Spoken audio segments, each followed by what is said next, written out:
I'd like to call to order tonight's meeting, October 8th, 2019, to the Fargo Park District, Fargo Park Board. We got some guests here tonight, and we have a full agenda. We'll try and get through everything before the blizzard hits tomorrow, so everybody, we'll get through this quickly. First item on the agenda is the approval of the minutes from the previous meeting. I move to approve the minutes from the previous meeting. We have a motion? Second. And a second. All in favor of the approval of the minutes from the previous meeting, say aye. Aye. Aye. All right. Approval of September bills. Do we have a motion? Or discussion? Make a motion to approve the September bills. Second. We have a motion and a second. Any discussion? Jeff, pull the board. Commissioner Papacek. Aye. Commissioner Griggs. Aye. Commissioner Deutsch. Aye. Commissioner Dawson. Aye. Commissioner Rosted. Yes, the approval of the September bills passed. Item number 3, approval of order of agenda. Do we have any additions to the agenda? President Rosted, I would just recommend we move item 9 up to item 8 since we do have guests in the audience. And then there are no other items. Okay. Very good. Do we have a motion on the agenda with the item 9 moved ahead of item 8? So moved. Second? Second. All in favor? Aye. All right. Recognition of audience. I didn't see anybody signed up. I know we've got some guests here from the foundation, and so we'll just move on with that. And we'll go to, is Scott here yet? Oh, great. So we're going to, in addition to the agenda, we're going to move the presentation on training for fundraising, item 7, up to item. It was in a holding pattern because we were waiting for Scott, one of our presenters, to show up, but he's here now. So unless anybody objects to that, we'll move that up. Okay. Let's go to item, technically on the page, item 7, presentation on training for fundraising, Irv Iniger and Scott Holdman, presenters. And thanks for joining us tonight. Maybe, Mr. Chair, if I could just make a few comments. Sure. We thought we would do this training for the Park Board, Foundation Board together. We have a couple new members on the Foundation Board for one thing, but the Park Board has never officially had any kind of presentation on how we're approaching fundraising. So we thought it'd be a good idea to do a presentation for the Park Board's benefit, but also to have the Foundation Board here, so we're all kind of have an opportunity to ask questions, to hear, the suggestions of a couple of really talented fundraisers, and to interact together, to strategize how it is we're going to bring this project home. So the purpose for Scott and Irv being here is just to kind of get us all thinking along the same lines and pull in the same direction. So without other introduction, Scott and Irv, if you guys are ready, we'll let you go. Probably Right here. Okay.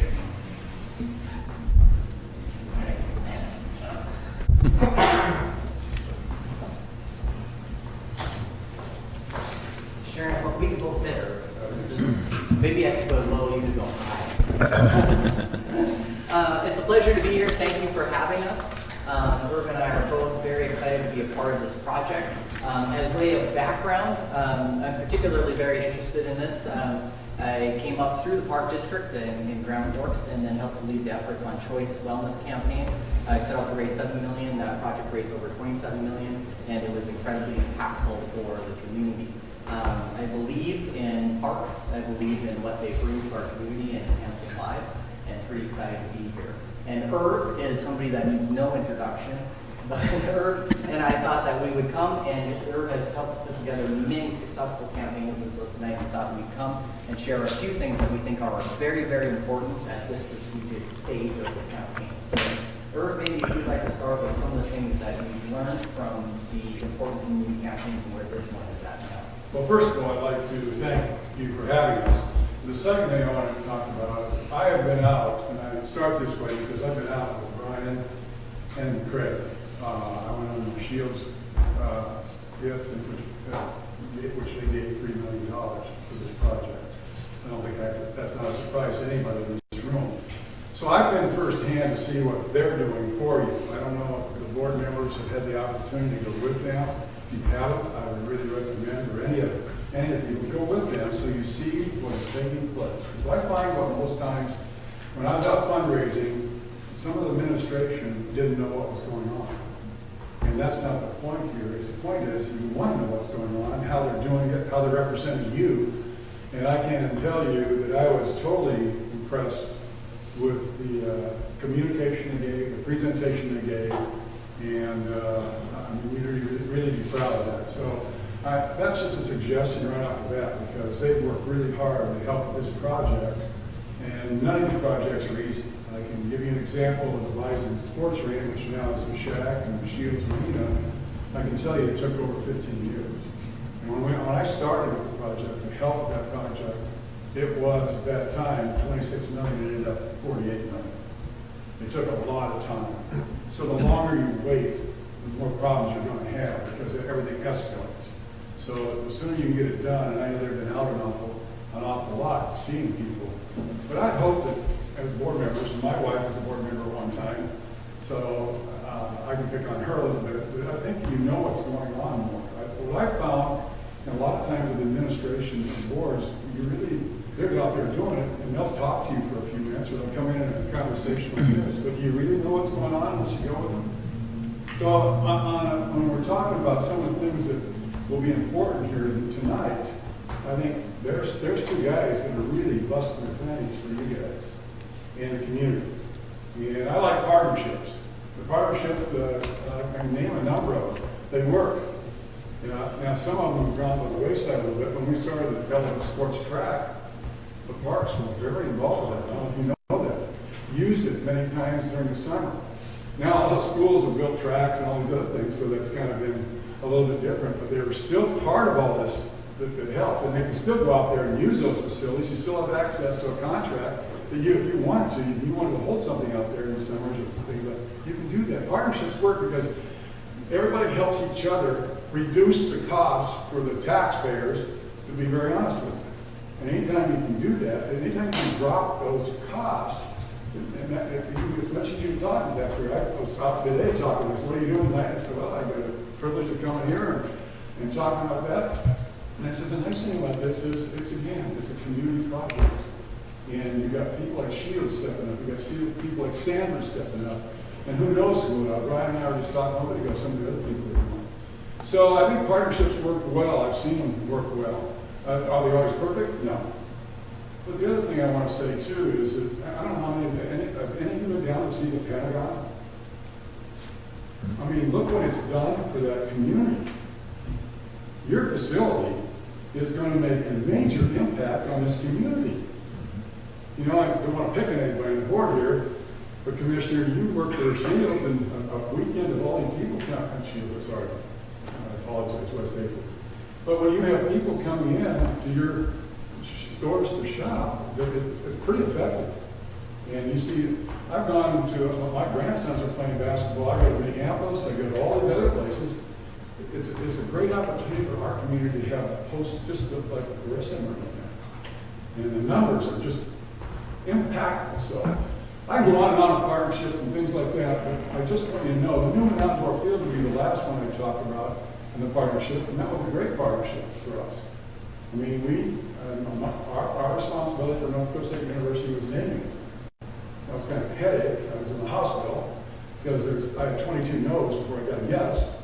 But it happens. It doesn't always happen right away. And the thing is, when you go out and ask for lots of money, guess what? It doesn't come in that day. It takes time. And then that's when it becomes pretty powerful, because you're going to have the facilities to do that. With the new one out there, look what it's done. I mean, look what it's done to the community. Look what the dome's done to the community. And NDSU is very involved with what was very involved with that, and that's when I was fundraising for them at that time. So these are just a few thoughts that I wanted to throw out to you on the partnerships and some other things, and I didn't mean to take all your time. Well, I will. Gladly you with you. But and part of what I'd like to share about these projects is that they're incredibly powerful, because as a park foundation or park district committee, we can only do so much. And when somebody starts lining up and writes checks particularly in the millions of dollars. It just took what we could do and advanced it. And so our job, of course, is to be good stewards of that and to be fiduciaries of what's coming in. But you have a community that's actually pulling us in a direction to say we want to work with you, to have a bold vision, and that's what makes Fargo Fargo. And it's like when you go mining for gold, you don't go into the mine and just look at dirt. You look for gold in the dirt. So we got challenges with any of these stories, but nothing great happens without some sort of leap of calculated risk in order to have the community reap major, major benefits. And this is one of those projects that will be landmark and transformational. And so as Herb and I have seen a lot of projects, we're here today personally taking our time as volunteers, which have been a part of helping to shape this effort, to say this is a very, very valuable project, and you've got people that are working very, very hard, and you have donors that care that are making very, very big contributions, and there's more available. But now your role is a couple of things. Herb and I have experience in counties, and we've seen good things, and we've seen some things that have been off. And one thing that can be off is that we should speak as a whole publicly or not as a whole. Because we want to be together. Because if somebody's going to put a comma or two in a check, they want to have confidence that we're going in the same direction. And so it's publicly, we speak as a whole or we don't speak at all. And then what we do is we try to keep the project, even though we're here and we're public, as private as possible until we get to most of the goal raised. And that's your calculated risk. You work on things because things change. This is what happened with us at the Choice Wellness Project, that our goal actually went up. Is that we went out thinking that we were only going to raise $7 million, and then we extended that, dramatically, because we actually found the reverse was true, is there was more pent-up demand than we thought for having an inspirational project. And that could be true in this case. And so you keep it private. So we speak as a whole or we don't speak at all. We build momentum by being caretakers of trying to create that momentum, that we're working it out, we're testing things, we're not ready to fully announce anything yet. We kind of keep some time to reserve and work with our donors to put things together. And then also opening doors where you're comfortable and helping to promote that if anybody does bring up something in this project, that we speak favorably about the exploration of Fargo, where's Fargo going, and our role as parks in contributing to enhancing lives in our community by adding things like this. And now partnerships are incredibly great because we've got an economic, we're going to diversify the economic activity through this project, let alone just enhance the activity and the quality of life here in our region. Now you could do that on your own to a certain extent, but nowhere near to the extent that you're going to accomplish by doing this campaign. Well, I think the other thing is, here's a question I'd like to ask you. And you can, we've been out, and these guys have been out, I was out on one call. When they come back and they tell you about this, what's your communication with those people? I mean, are you writing a thank you note to them? Are you telling them you appreciate them? Because that is really critical too. They can do it. You guys are powerful. You guys are extremely powerful. And I wonder, when I look back, I always had people of your caliber would write a note to help with the communication of saying, hey, this is an important project.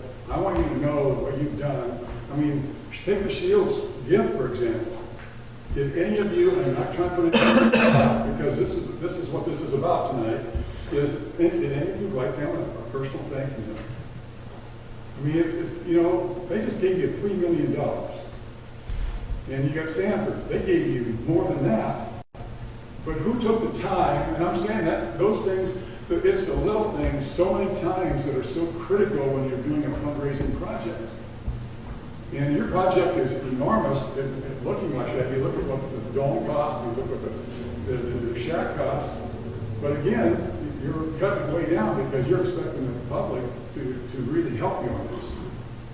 And I think that's critical for you, to make sure that you know, hey, that you're going to be a part of that. And what Scott just had talked about too, is how involved you need to be. And I think it has to be a positive thing. You really need the positive aspects of this. This is a great project. Is it going to benefit Herb Iniger or my kids? No. I mean, I don't have to be here, really. Because it's past me. But I don't look at it that way. I look at what it does for kids, and I look at all the other things that we have worked on together as a partnership. It's a beneficial deal for the people, the young people coming up. and then bring competition into the city as well. The parks have done a marvelous job over the years. I mean, marvelous. I can tell you. I spent 12 years listening to my wife, so I know they did a great job. So, I mean, you guys have got, and it's not easy. Sitting on the city commission, it wasn't easy. Your job, you didn't come into this job to say it's going to be overly easy. It's a difficult task. And that's why I think what Scott says too is it's got to be on a positive note. It's got to be something you believe in and you reach out. Look at, like I said, you're impacting people in this community that have already gotten reward. They're pretty powerful people that could even help them. What I learned, when you want to go out and you want to ask for some money sometimes, I can go to a Steve Shields and you can do some things like that, or one of their presidents, and they'll go with you because they believe in it. And I know the CBB, I mean, I've worked with them before, they have always been in great partnerships with things. Because they give you the statistics, I can't. All I can tell you is when I did the Newman Outdoor Field, everybody laughed at me. I mean, totally laughed at me. I said, so I'm going to take a survey, because everybody's sick, everybody's going to leave the community. Everybody goes to the lakes on the weekend, or leaves town. You know what percentage of people leave town on weekends here? 19%. Take the total, and I'm talking the whole surrounding area. You know, and many of those percentages are going to other places because they can't have it here. You can't have it here. And I'm saying you can bring those kind of things here because it's powerful.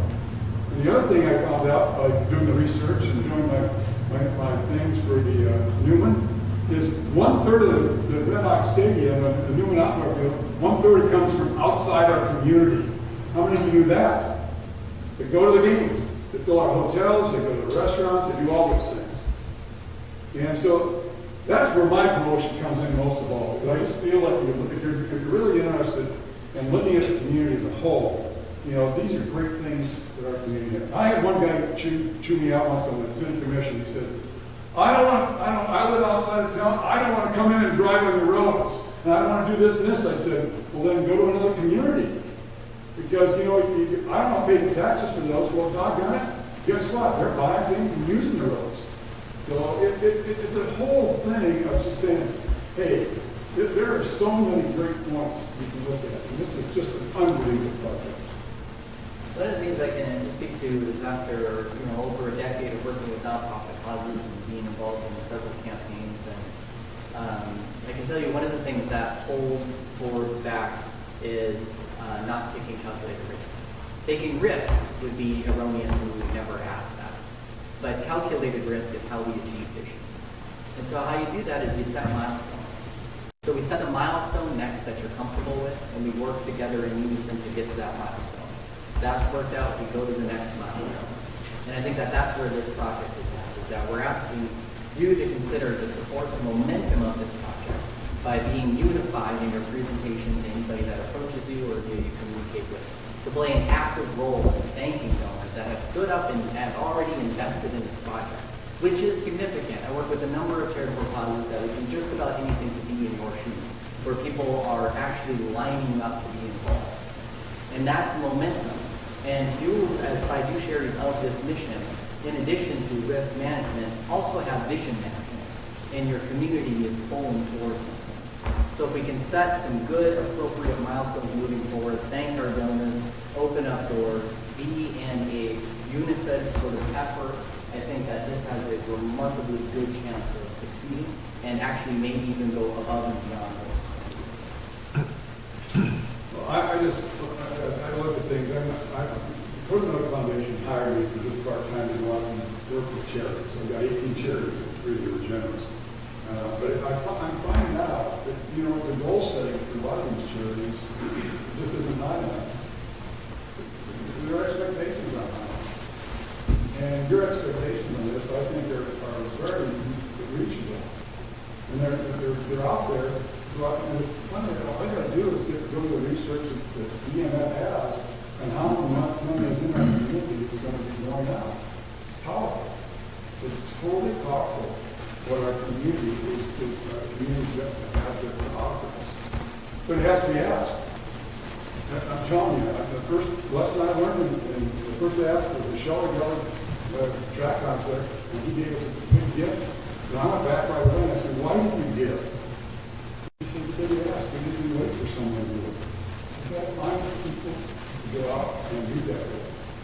And the other thing I'd say is UNM has unbelievable training programs. I would welcome someone who would take it. I mean, talk about fundraising and that, they've got so many programs coming up and projects that you can go through. I recommend anyone you want to come to it, you'd be amazed who's going to be there, you'd be amazed at the class, you'd be amazed at what you're going to take away from that. It's powerful. It really is. And I'm saying, but again, most people don't know. I mean, obviously, I asked the board again, what do you know what Brian and Craig are doing on a daily basis? And I think that's really good. Most of the fundraisers that I see, the boards don't know all the things that are going on and how hard they're working for it. And I think it's important and it's imperative, you know, that's part of the training, that's part of the, the fundraising aspect of it. But there are so many opportunities for you out there to get help if you want it. And it's not going to cost you anything. That's the best part. It's powerful what they can do. So we're here to serve to both testify to the validity of this project, share some of our remarks about what we think is successful.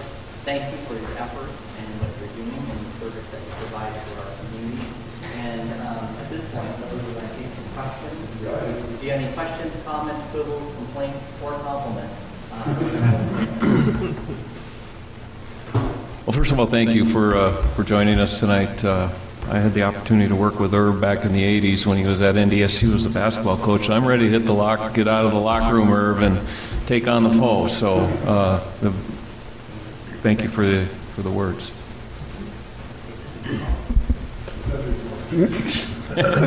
Thank you, for volunteering your time, too. That means a lot. You talked about milestones, and not really financial milestones. And that's where I'm an analytical guy, and you've worked with me, and that's where I get stuck. How do you bet on the come? We haven't done a great job. I don't think there's been some disconnect between what's really going on in the foundation with the board. So at first we were talking about, and just say it was a $55 million project. We were throwing in 20, Choice, Sanford was throwing in 15. We had $20 million, and we were saying we need to raise 80% of that before we went to a certain point.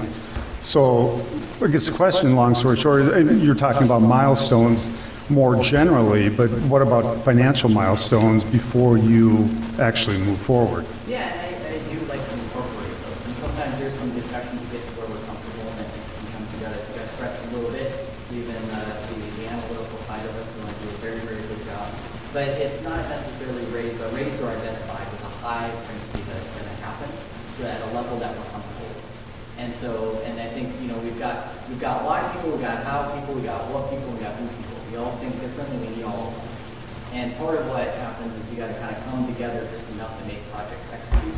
And so, yeah, 80% is usually thrown out that we want to have identified, that we're with a great deal of certainty that that's going to happen before you start mass advertising. And part of what you were trying to do is control the momentum. And that's kind of the role of the risk management, if you want to be analytical, is not just looking at what's going to, how we're going to manage this. We also need the financial side. We need to manage the community's momentum behind it, because that's part of how we execute for success. So how are people talking about this project? Are they positive? Are they getting drawn to it? Because there are some people in the community that can write you the check for the rest of the project. And so that's part of what we have to manage as well. So 2 sets of milestones there. So financially, we want to set those. Usually we put those into 20, 40, 60, 80%, either raised or identified before we go real public. And that's a perfectly acceptable set of milestones that we have. And I would usher a challenge to say sometimes that's a number we say as a benchmark, but if we've got prospects, things are lining up, and we've got positive momentum, we don't always wait till we get the check in the door to go public. It's just a momentum. So when you say going public, too, we had a get-together, say, I think it's been 3 months ago, basically saying we were doing this, and you're saying kind of keep it private and not go public. So, to what extent are you talking about going public? When the forum calls, we say they'll be the first to call when we're ready to give you all of the details. So you can be fairly public about it, and just we want to manage to say we're still working on the project, we're actively seeking input from the community and major donors. And so we're just, when I say public, I just mean we're not putting on a billboard yet, but we may do some very public things. But we're saying there's still time for input and changes, and we're working with people to make sure this project is executed at the caliber it needs to be executed. So, and that's a great question, because it's kind of when you do something public like that. But that event also wasn't positioned necessarily of, we're going to go this far and, give tonight. You're kind of priming the pump, as I understand, to let people know that we're building momentum for this project, and that's strategic. But if we were to put it on the front page or something before we're ready, that can take away from momentum, because some people that could give very large contributions didn't get a chance to give you input and talk about it, which is part of the milestone you want to manage. Is everybody in the community that we think would like to give to this had a chance to weigh in on what we're doing while we're still in space. So you, I also think too, I also think too, is when you're doing something like this, you're looking at people 3 months ago, and I think that's a great point, but 3 months ago, most of them had slipped, something else is in their way right now. So you let that happen, and I always said when you're politics, 2 weeks and or someone takes the headlines, you're hoping the next day someone else takes them away from them. And that's kind of, you don't mean any ill on anybody, but I always say things will last in about 2 weeks. That's normal. That's very normal, very honestly. So when you had it came out, and people say, well, maybe, but how many people have approached you? I mean, if you had hundreds of people approach you on that project that article came out, I would doubt. I'm not saying they didn't, but I'm saying I doubt. But the ones that are paying attention, that's great. But others, I was telling some people today, where's it going to go? So don't think all the time that they're all about just what Scott says. And this is the group that needs to be together. You're the ones that should be talking about it. And if someone approaches you, you don't have to lie, but just say you're not really getting information. I don't appreciate lies. I really don't. I think that's, like I say, a great question. But you don't have to spill everything either. Say, hey, look, we're working really hard on it right now, and it's moving forward. And just say, hey, you'll hear about it in the next couple of months, maybe 6 months. It's helping you a long way. But I think that's also very important for you. You don't have to pay all or remember all the things that happened 2 months ago, which is another good point. well, I was going to say, we live in an immediacy society. Everyone thinks they need everything now, and 3 months. In some ways, you go, well, it was already 3 months. But at the same time, when you're in the project, in the trenches, 3 months is not a big window yet, is it? I mean, so even from your experiences doing big projects and getting, do you look at where we're at, going, geez, these guys are really in good shape. They just need to keep pushing and pressing, and things are just going to. The dominoes will just continue to fall. I mean, that's kind of what I wonder about sometimes. Well, the other thing I'd like to say in this too is that you walk up to Brian, anybody up to Brian or Craig, you walk up to them and you say, well, how's it going? And you'll say, well, what did you raise today? That was always the question to me. Back to the trip. Look, I just talked to someone and they're interested. Well, how much are you going to get from them? Let me tell you, when you're asking for the dollars that they're asking for, they're going to take some time. It isn't going to, if you ask someone for $1 million or $2 million or $5 million, how fast are you going to make that decision? You're going to talk about it, you're going to see your accountant, you're going to see all those things. You've got to take the time step by step. And so don't think when you go out and say, well, I just asked him because I was talking to him because I've been involved a little bit. And Brian said, yeah, it went pretty good, but is he ready to make a decision? No, he's not. He just told me that. I mean, he'd like to have it done today because I know what a fundraiser has to go through. But it takes time. I think no matter what happens to any of you in here, you come from that, if I keep asking for a bid, you're going to make that decision tonight. Well, it's small maybe, but if I'm going to ask you for a large amount of money, you're going to take the time, you're going to consult the right people you've got to consult. And I'd say, there's not a campaign or anything major that's been accomplished that doesn't do a little bit. And if we're looking at analytics, some good things to manage is numbers. That how many people we have on a prospect list, corporations, people, how many times have we gotten in front of them, what can we do to help open doors? These are things that we can manage to get to the point where we can move this project to completion. And that would be helpful. And that is something that we can manage. I mean, on average, what you're looking at industry-wide is that it takes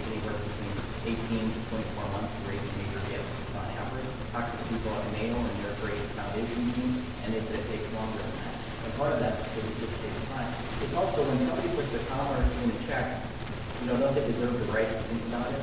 And it increases fulfillment. Because by the time they write a check like this, they're going to go home and put their head on the pillow and say, that's the best thing I ever did to support that world and that project. And that's what we're working to do. My late father had a great saying. He said that small gifts are raised on the organization's need, but major and mega gifts are raised on the donors' need. And so people care about this community. They want to see this community thrive.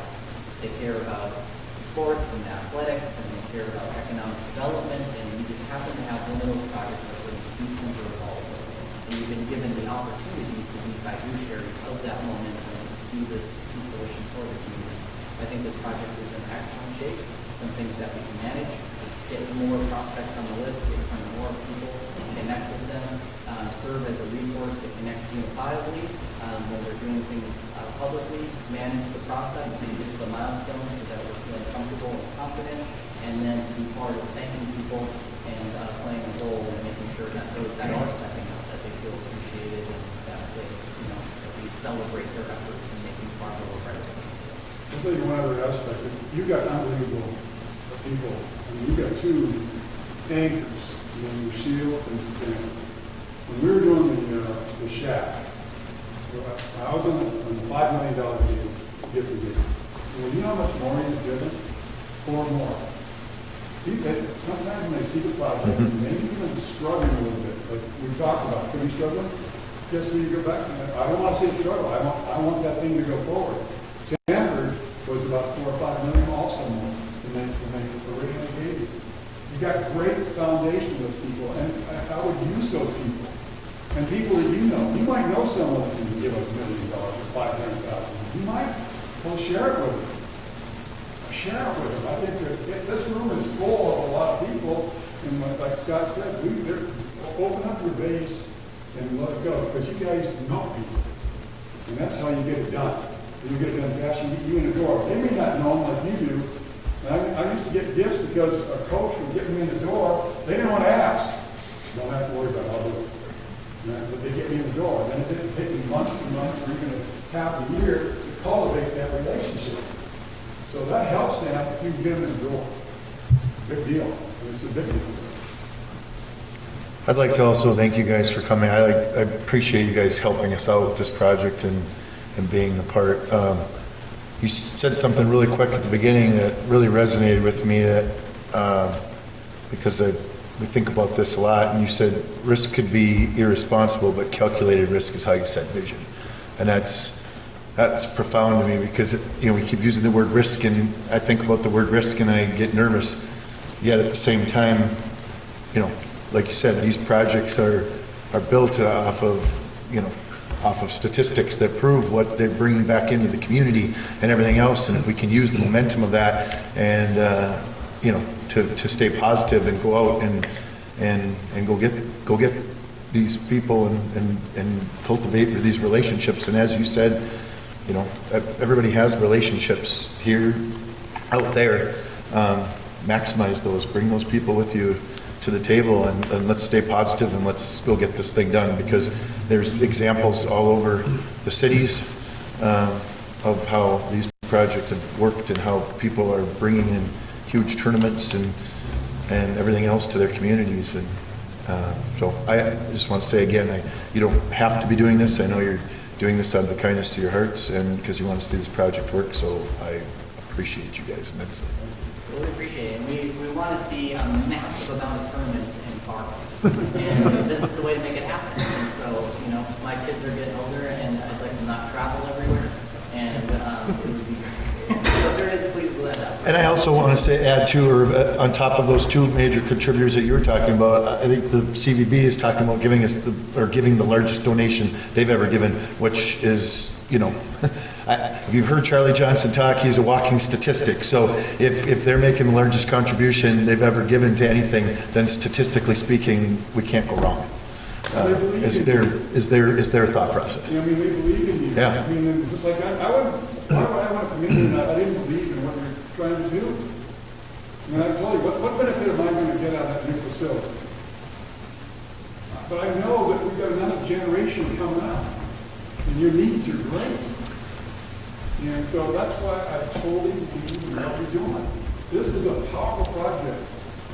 I don't know if you remember, but many years ago, when I was in the city commission, we tried to give a first and step back for all these facilities, and we just got annihilated. I mean, it wasn't even 40%, it wasn't even 40%, it was a drilled us. But this isn't that kind of project. This is a project that you're working with the community. Wow, that's powerful. And I don't like to frame things this way, but I just got struck with memory, which is, I've had the privilege of living in a few different cities in the state, and I absolutely love Fargo. But my good friend Dr. Schatz is here, a great strategic mentor, part of the foundation, part of why this project is a success. But in Grand Forks, they built an overpass, and they built it with 2 lanes because they were so conservative, so they had to spend twice as much money to add 2 lanes. This isn't the first time our district has extended into the community to do something big, but we may be the only one that does it. So it's important that as long as we take calculated risk, we serve as fiduciaries of momentum, see vision get executed in reality, and we can run the scenarios. We're doing what we should be doing, which is making this the best place to live and making it. Well, I think on that note, unless there's any final comments, thank you both very much for your time. Thank you. Thank you.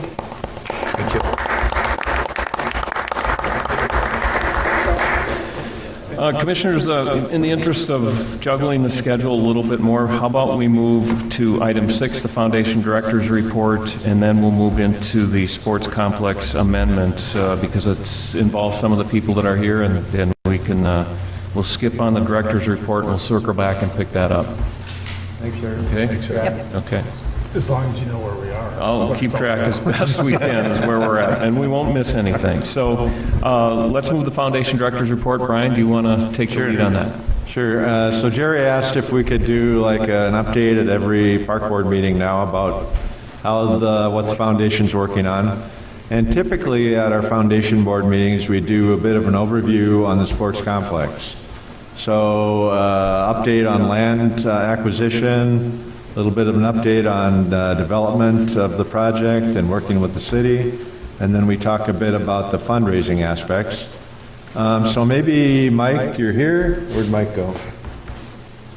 Mike is here. He didn't get to go to the Twins game tonight, sadly.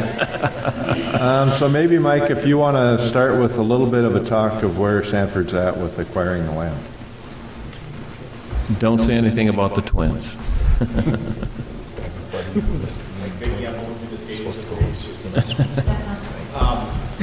So we are planning on closing on the land November 1st. So just want to get through this month. We already see the forecast, so we know the cold's coming. But November 1st is our date that we're planning on closing.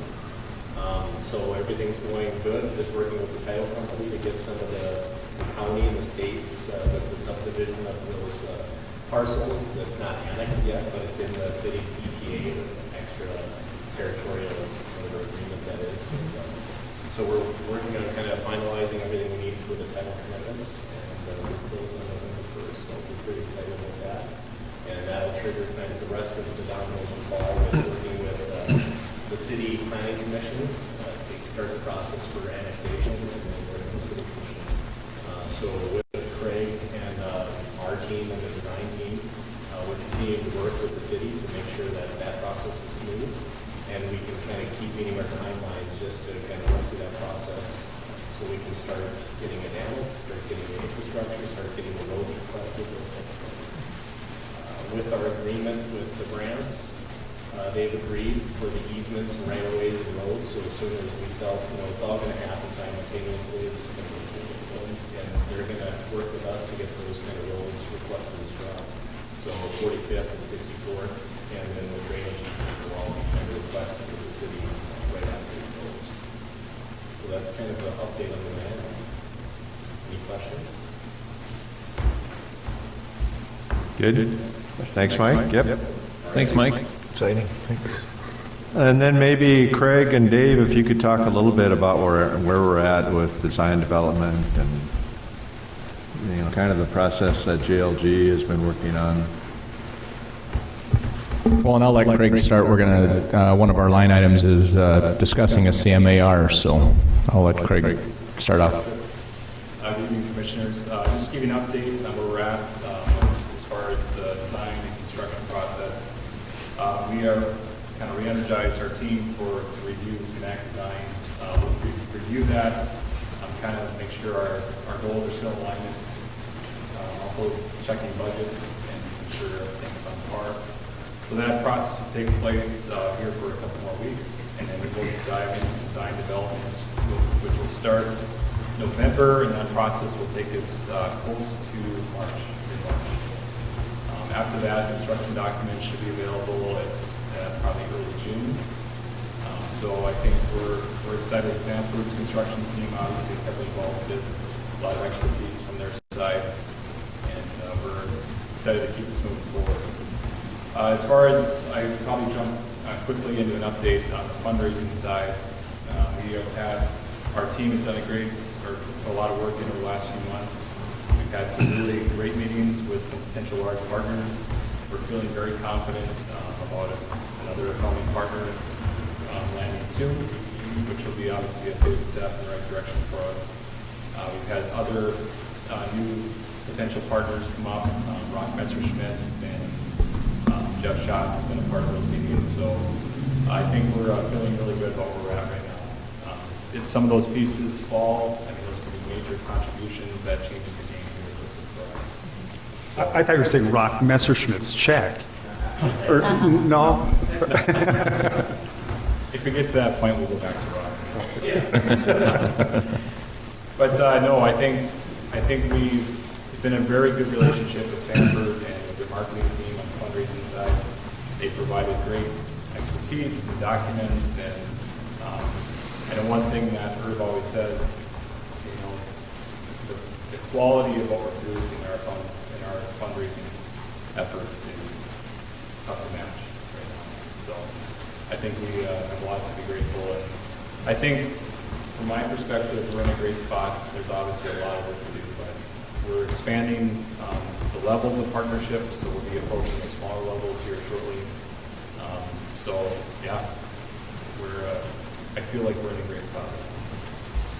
Any specific questions? I know Dave could certainly add to the construction side. Mike, obviously, here, Mike has a great deal of involvement with that as well. I think just a quick point I want to make, kind of to underscore what Irv and Scott were talking about. One part of fundraising that's been extremely helpful for us is the door opening that our foundation board members have done. And by door opening, I mean that they're talking to potential prospects, they're lining up meetings for us to sit down with them, they're attending meetings, they're helping to facilitate the communication. That's certainly a role that any of you can play as well. You know, if you know individuals, if you know businesses in the community that we should be trying to form a relationship with, help us open that door, help us set up that meeting. The meeting goes much better if Rock Messerschmidt's at the table with somebody he's known for 30 or 40 years, or if Jeff Schatz is sitting across from a banker that he has interacted with in a lot of different capacities. Same can be said for all of you. You know, you all have connections in the community, so the role you can play is immeasurable in terms of helping us set up meetings. So yeah, if there are any other questions. Dave, do you have any more on the construction? I think I'll touch on the construction side of it when we get to agenda item. Okay. Anything more for foundation update?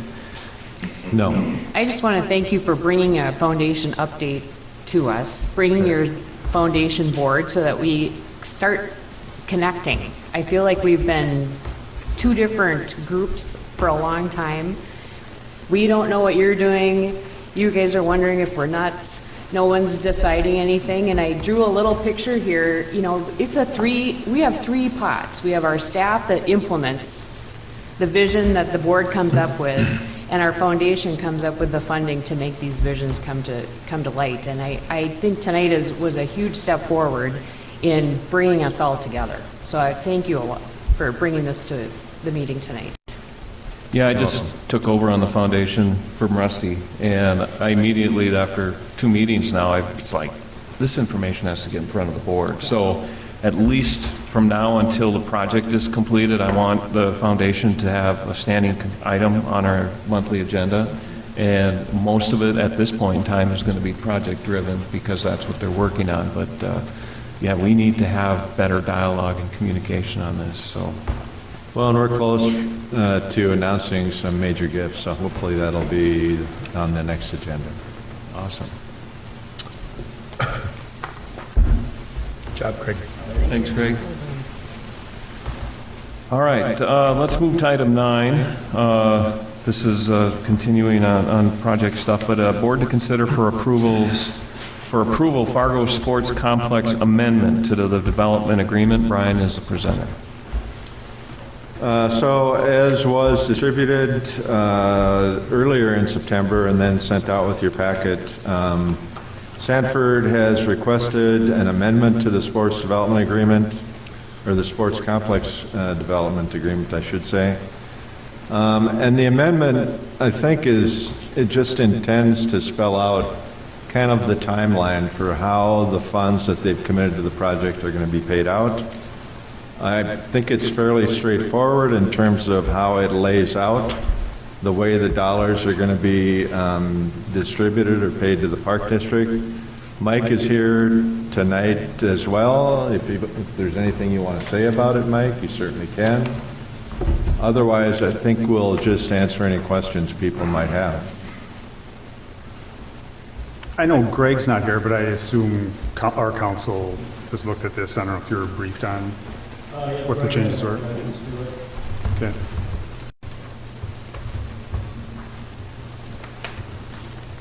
Any other comments or questions or motions? And you're comfortable with it, Brian? Oh, absolutely. Again, I think it just clarifies, we weren't as specific, or we did not have as specific of an understanding with Sanford on how the dollars would be paid out. So this clarifies in a very specific way dates and amounts. Yeah, so Mike reviewed this at the last foundation meeting, and then at the facilities meeting, which I was the only commissioner, but we reviewed it and talked about it then as well. So I've at least seen it a couple of times. So what exactly, do you have the red lines and what were all the changes? Do you remember, Mike? Can you go through each of them for us? Trying to remember what, I looked at it a while ago and I haven't yeah, looked I at it. remember what they were very minimal, maybe first payment.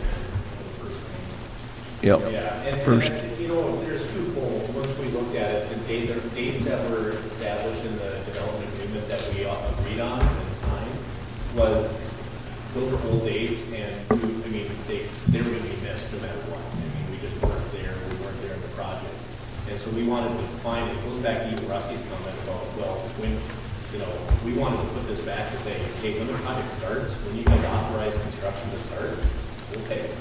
You know, that's going to be our anniversary date of paying that first amount.